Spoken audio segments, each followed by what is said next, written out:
Hello and welcome to another video and podcast from fantasyfootballscout.co.uk. Today we have the second of two looks at this week's press conferences.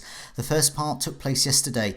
This looked at the likes of Leicester, Burnley, West Ham and Sheffield United and a little bit of Spurs.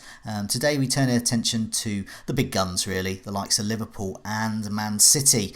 My name is Joe and joining me again is our resident press conference watcher Neale. Neale, welcome, how are you?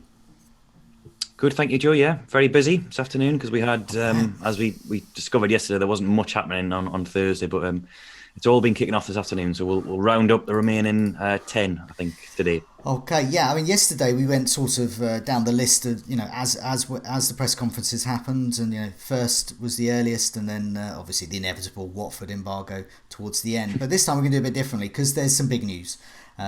News we were sort of expecting, but we wanted to get confirmation. Unusually for Pep Guardiola, he's actually given us some definitive news about one of his players. So, yeah, what's Pep been saying ahead of this crunch game with Liverpool this weekend?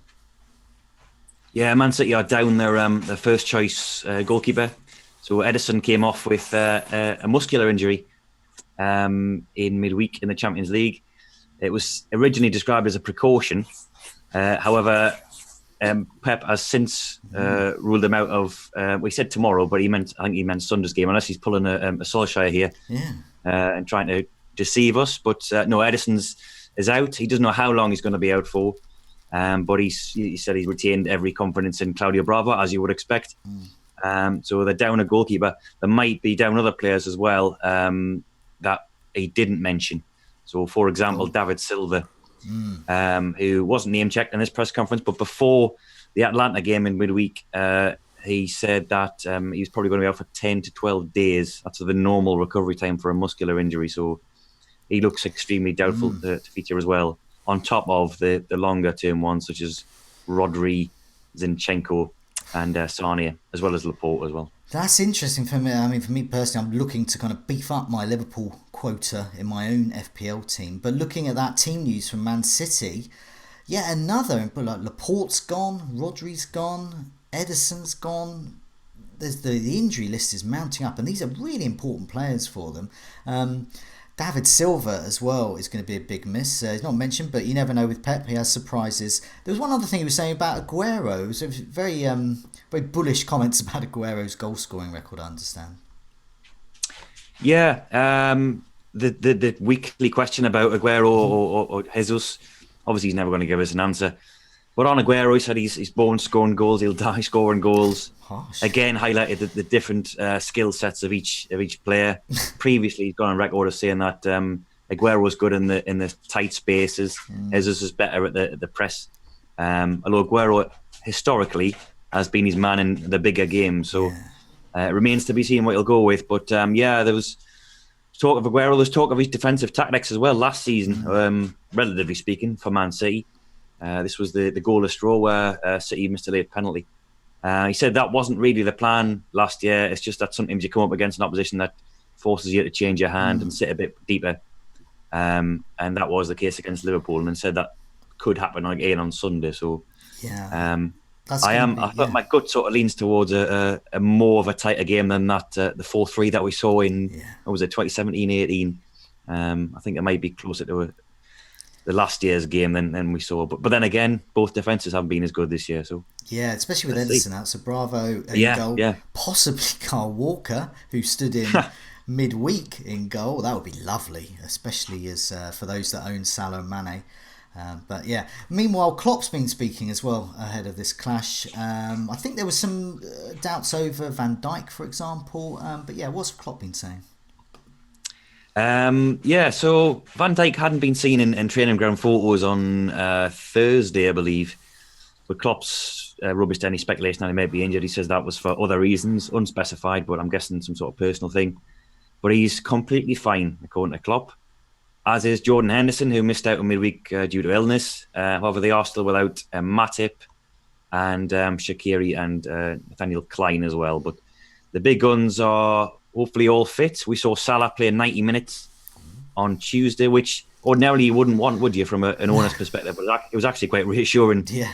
You do want him to see him last 90 because he could only managed 65 against Villa. So hopefully his niggling ankle knock is not quite as hopefully bothersome as it they've was. drained all that fluid from it, and Yeah. and he's just left with pure football skill running through his veins. We can hope.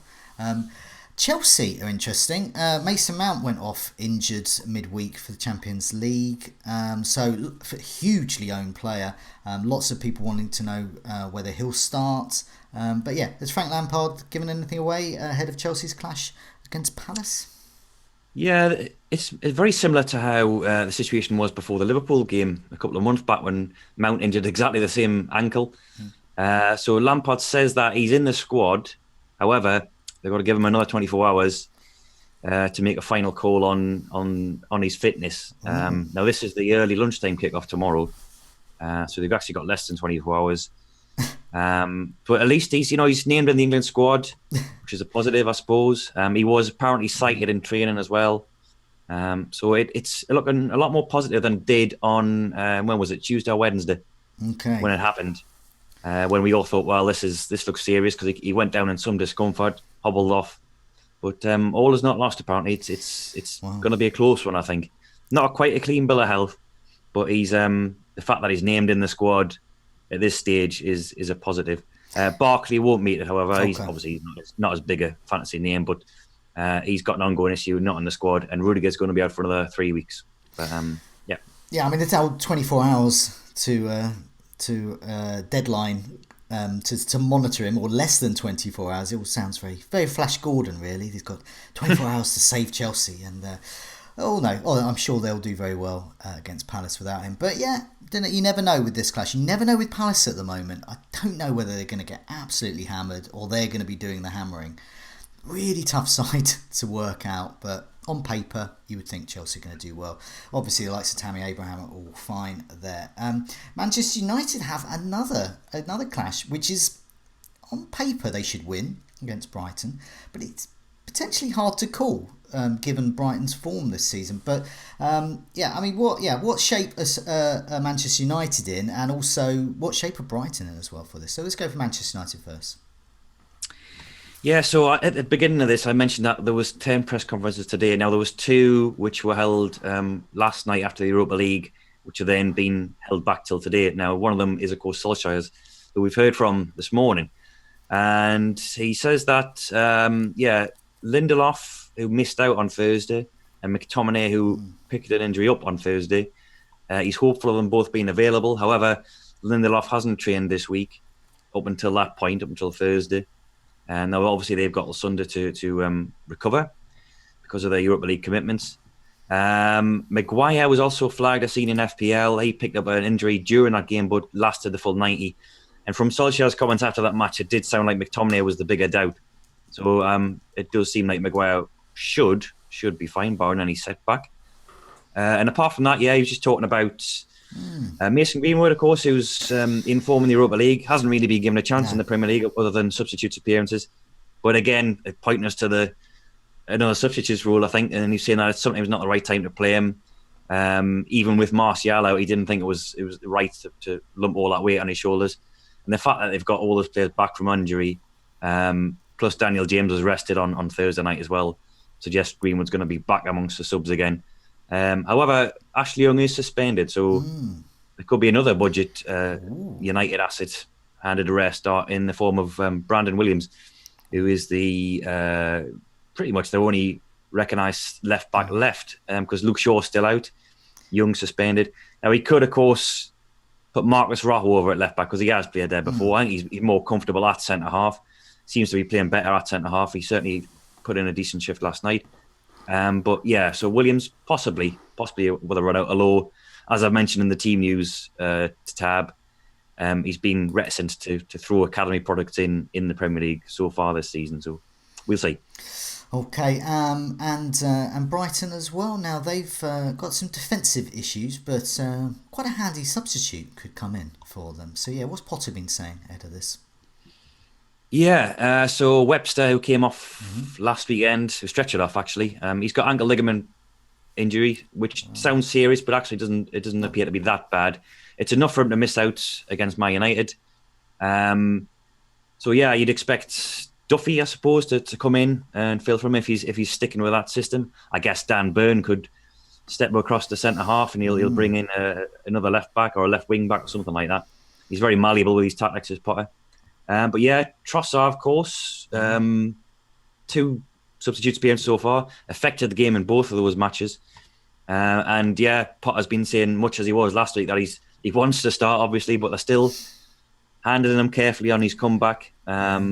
He couldn't do much else against Norwich, set up and scored a goal as well. So it remains to be seen if he's risked, I suppose, against Man United, because they've got options on the left, haven't they? They've got Stephen Alzate, is that how you pronounce his name? And Aaron Moy, of course, has played down the left this season as well as Solly March. Yeah. So they've got plenty of options there. But he's a game changer and someone I've got my eye on, I think, once the fixtures turn. Yeah, definitely. Someone who was in my team early in the season. Obviously removed him when he got injured, definitely. But now he's back, and we're not sure, his minutes are being managed there. But yeah, a great substitute to bring on. Also at the back, Shane Duffy is pretty handy at times as well. So that could be, you never know. I don't know. This is a tough one. It's a tough one to call. Another, not a tough one to call. Leicester are going to beat Arsenal, aren't they? So we heard from Leicester yesterday, pretty much a clean bill of health. But what about Arsenal? What shape are they in as they prepare to take on Leicester? Yeah, they've got one declared injury, which was Dani Ceballos, who came off in midweek with what looked like a fairly... I wouldn't say serious, but it's certainly a game week 12 threatening injury, which was his hamstring, and that's been confirmed today that he won't feature. They're going to be doing more assessment on him, and he's not going to be ready for game week 12, which I suppose is good news if you're Mesut Ozil, because that opens up a space in that number 10 role. Other than that, Emery says that Granit Xhaka is unsurprisingly not going to be back in the squad. He's obviously been stripped of the captaincy this week, and this sideshow's ongoing, so he's not going to be back in contention. But apart from that, yeah, clean bill of health. Aubameyang had a rest on Thursday, as did Ozil. Like I said, only got a cameo substitute appearance, so yeah, all looking good. Yeah, looking good for them. Yeah, they'll need their big guns there, but and to be honest, with Xhaka, aside from the sideshow that's been going on, they can definitely do without his type of tackling in the game like this. Especially with a potent penalty taker like Vardy on the scene. What about Spurs? Now, we had a little bit of an update yesterday with Spurs. They're taking on Sheffield United. Lloris, just a medical update, really. As we were, really, we knew he'd be back next year, but and it's going to be long term, but. Yeah, we're not talking years and years here. No. But what else has been going on?